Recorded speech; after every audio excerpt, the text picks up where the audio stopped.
Para ibu dan bapak, suster, bruder, frater, rekan-rekan imam, kaum muda, remaja, dan anak-anak yang terkasih dalam Kristus.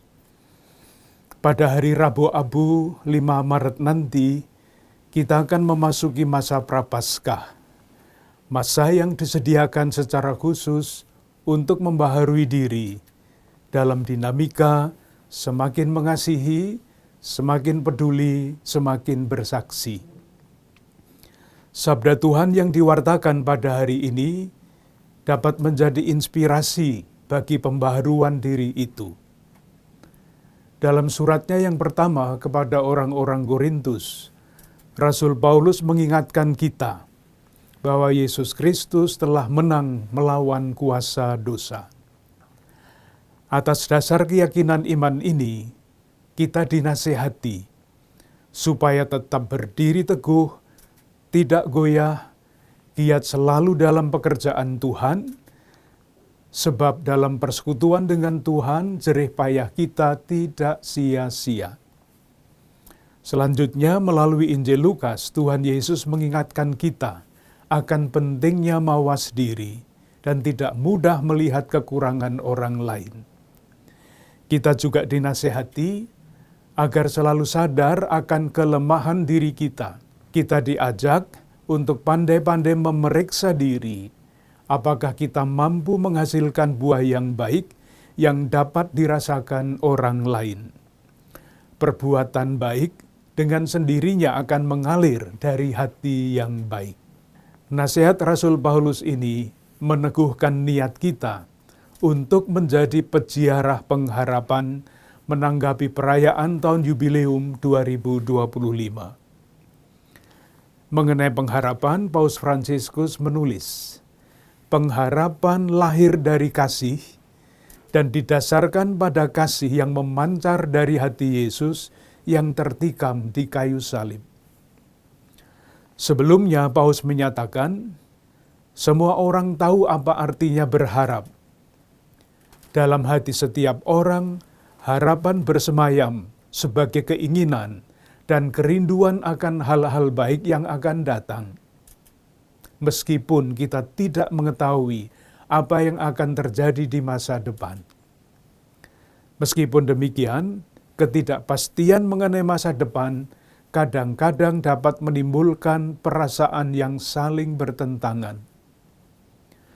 Seringkali kita menjumpai orang-orang yang putus asa, pesimis, dan sinis terhadap masa depan, seolah-olah tidak ada yang bisa membawa kebahagiaan bagi mereka. Situasi batin seperti ini seringkali dialami oleh saudari-saudara kita yang lemah dan miskin. Ini terjadi karena saudari-saudara kita ini terpinggirkan, kekurangan, atau bahkan sama sekali tidak mempunyai akses terhadap sumber daya apapun yang diperlukan untuk memenuhi kebutuhan hidup dasar sebagai manusia yang bermartabat. Bersama-sama dengan saudari-saudara kita yang lemah dan miskin ini, kita ingin berjalan bersama-sama sebagai peziarah pengharapan. Seperti dinyatakan oleh Paus Fransiskus, harapan bersumber pada iman bahwa Allah yang telah memulai karya yang baik akan menyempurnakannya juga. Harapan sejati akan membuahkan kepedulian yang pada gilirannya akan mewujud dalam berbagai gerakan kreatif sebagai tanda-tanda bahwa pengharapan tidak sia-sia.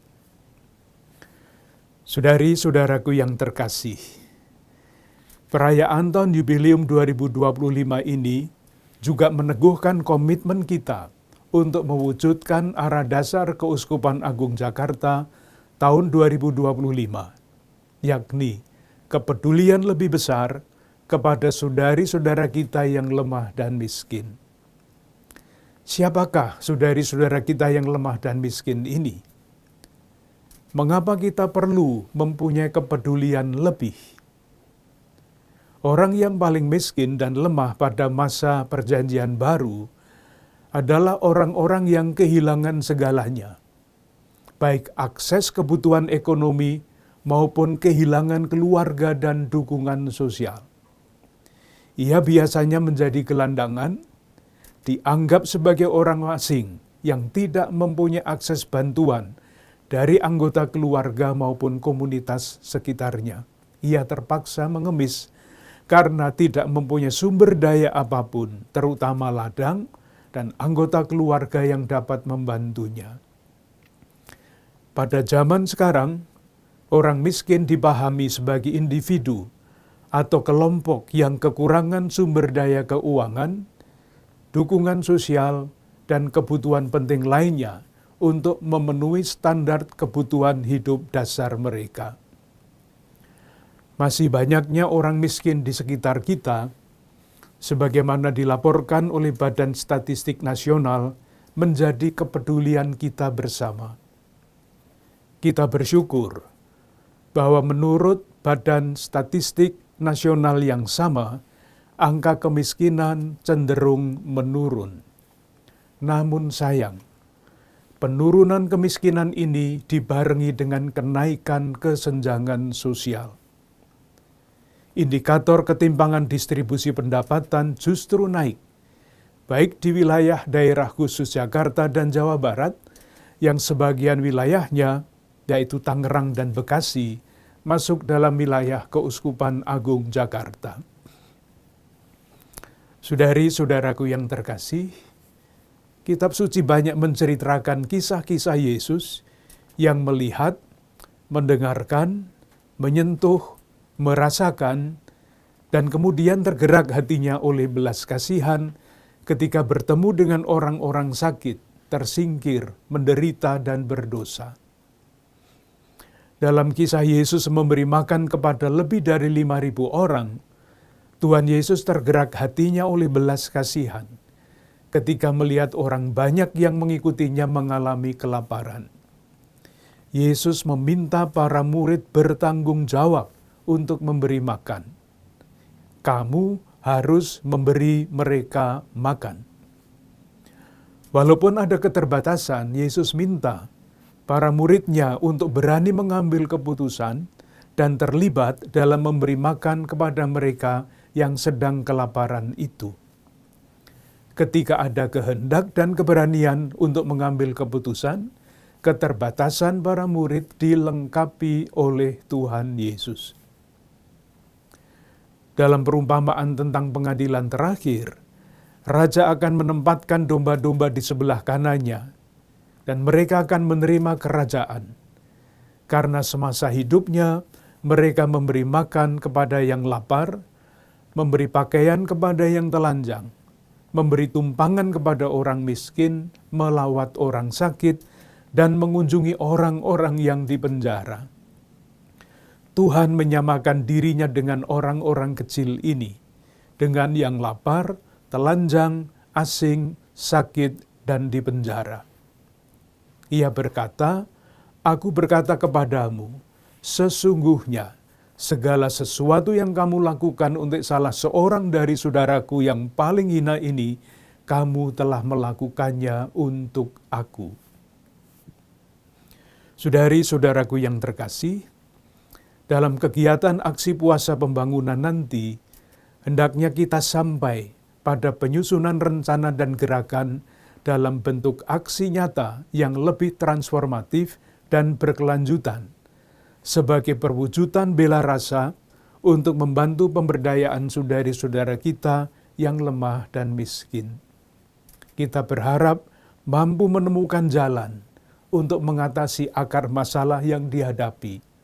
Mengapa mereka menjadi lemah dan miskin? Harapannya, aksi kita bersama dapat mengubah hidup saudari-saudara kita ini menjadi lebih baik. Saya berharap jiwa tahun yubileum dan arah dasar Keuskupan Agung Jakarta tahun 2025 ini sungguh mendorong upaya-upaya aksi nyata aksi puasa pembangunan kita tahun ini. Aksi bela rasa yang berorientasi pada pemberdayaan biasanya lebih dapat membawa dampak perubahan. Upaya-upaya sebagaimana direncanakan oleh Dewan Karya Pastoral, seperti gerakan ketahanan pangan, perhatian pada asupan gizi anak melawan tengkes, mendorong berkembangnya usaha kecil, dapat menjadi salah satu cara konkret untuk menguatkan dan memberdayakan saudari-saudara kita ini. Sementara bantuan-bantuan karitatif juga perlu terus diusahakan, khususnya bagi saudara-saudari kita yang termasuk kelompok ultra mikro, artinya yang paling miskin di antara yang miskin. Saudari-saudaraku yang terkasih, pada kesempatan ini dengan tulus, saya ingin menyampaikan penghargaan atas prakarsa-prakarsa baik yang telah dan sedang dilakukan umat Keuskupan Agung Jakarta dalam upaya ikut serta menciptakan kesejahteraan bersama. Individu, komunitas, kelompok, dan lembaga-lembaga telah bekerja sama untuk merawat dan mengembangkan upaya-upaya ini. Semoga dengan semangat berjalan bersama sebagai peziarah pengharapan, kita tidak pernah lelah berusaha menemukan jalan-jalan baru yang dapat dilihat sebagai tanda-tanda pengharapan.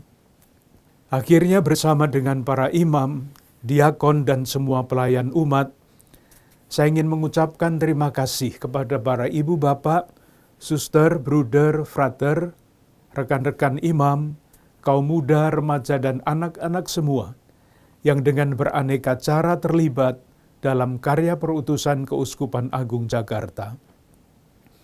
Kita berharap melalui berbagai aksi bela rasa yang kita jalankan, kita dapat terus berkontribusi untuk mewujudkan kesejahteraan bersama, wujud nyata keselamatan bagi saudari-saudara kita yang miskin, lemah, dan difabel.